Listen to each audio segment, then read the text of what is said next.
فَبَعَثُوا حَكَمًا مِّنْ أَهْلِهِ وَحَكَمًا مِّنْ أَهْلِهَا، تو یوں کریں ایک حاکم مقرر کر لیں عورت کی طرف سے، اس کے خاندان سے، وَحَكَمًا مِّنْ أَهْلِهَا، ایک عورت کی طرف سے اور ایک بندے کی طرف سے دو حاکم مقرر کر لیں۔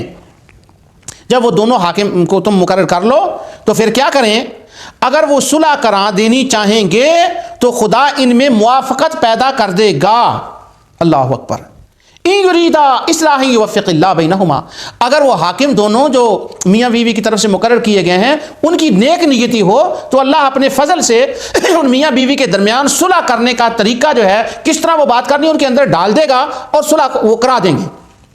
امیر المومنین سیدنا علی رضی اللہ تعالی عنہ نے یہاں سے دو پوائنٹ جو تھے وہ اسٹیبلش کیے ان خوارج کے سامنے، اور عبداللہ بن عباس رضی اللہ تعالی عنہ نے بھی۔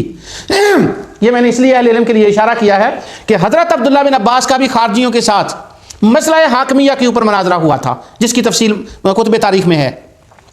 اسی قسم کی آیات اور یہی شرک والا مسئلہ، یہی حاکمیہ والا مسئلہ جب ان کے پاس پیش آیا تو آپ نے بھی یہ آیات تلاوت کی، تو تاریخ کے اندر مختلف روایات ہیں۔ آپ نے فرمایا دو چیزیں اسٹیبلش ہوئی یہاں سے۔ تم کہتے ہو خارجیو کہ اللہ کے سوا کسی کو حاکم کہنا شرک ہے، ہاں شرک ہے، ٹھیک ہے، یہ بات یہاں تک تمہاری صحیح ہے، لیکن عمر بن لوہی کو حاکم کہنا جب اس نے حلال اور حرام کو مانا وہ شرک ہے، مصطفیٰ کو حاکم کہنا شرک نہیں ہے۔ تو آپ نے فرمایا اگر میاں بیوی کے درمیان جھگڑا ہو جائے تو حاکم مقرر کرنا شرک نہیں ہے، بلکہ اللہ نے خود اس کا حکم دیا ہے۔ تو آپ نے فرمایا یہ جو میرے زمانے میں لڑائی ہوگی مسلمانوں کے اندر، اگر مسلمانوں صحابہ نے عمرو بن العاص اور ابو موسیٰ اشعری کو حاکم مقرر کر دیا تو ان الحکم الا للہ سے استدلال کر کے تم مجھ پر اور میرے ساتھیوں پر شرک کا کیسے فتویٰ لگا رہے ہو؟ یہ شرک کی مشین جو تم نے چلائی ہے، حکما من اہلہ وحکما من اہلہا، اس آیت کو دیکھو کہ ایک بندے کی طرف سے حاکم، ایک عورت کی طرف سے حاکم، یہاں ان کو حاکم کہنا بھی جائز ہے اور حاکم مقرر کرنا بھی جائز ہے۔ تو معلوم ہوا کہ حاکم اللہ کے سوا کسی کو ماننا شرک نہیں، عین توحید ہے اور عین ایمان ہے۔ یہ ایمان افروز وہ دلائل تھے جو امیر المومنین سیدنا علی مرتضیٰ رضی اللہ تعالی عنہ نے ارشاد فرمائے، اور میں اللہ کا شکر ادا کرتا ہوں کہ آج نور ٹی وی کی وساطت سے مجھے وہ سارے دلائل جو ہیں وہ ناظرین تک پہنچانے کا موقع مل رہا ہے، اور اس پر میں اللہ کا شکر ادا کرتا ہوں۔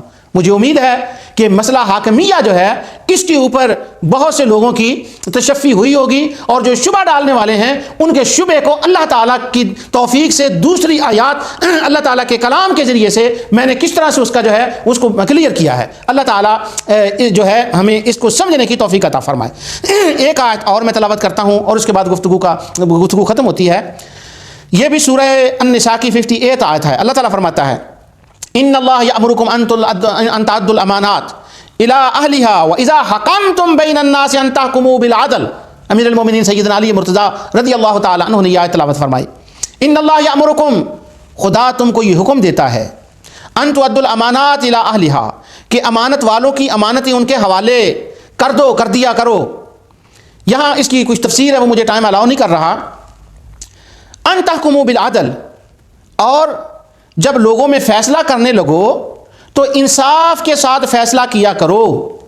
سبحان اللہ، اللہ تعالیٰ فرماتا ہے اے حاکموں جب تم فیصلہ کرنے لگو تو انصاف کے ساتھ فیصلہ کرو، اور ان کو حاکم فرما رہا ہے بالعدل۔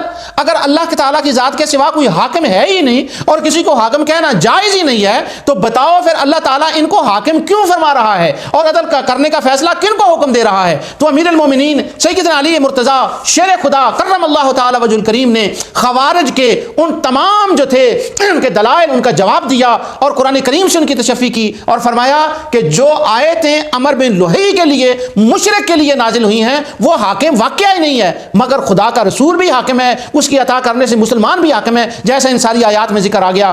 اگر حاکمیہ کے مسئلے کے اوپر کبھی یہ شبہ ڈال دیا کہ آپ کو بھی کبھی کوئی شبہ ڈالے تو ان آیتوں کی تلاوت کریں اور یہ مسئلہ جو ہے اس وضاحت کے ساتھ بیان کریں۔ جو کچھ میں نے بیان کیا ہے اللہ رب العزت اپنے حبیب کے صدقے سے اسے قبول فرمائے، اور ناظرین تک اس مسئلے کو نور ٹی وی کے ذریعے سے جو پہنچایا گیا اللہ تعالیٰ اس نور ٹی وی کو دن دگنی اور رات چگنی برکت عطا فرمائے۔ وما علینا الا البلاغ۔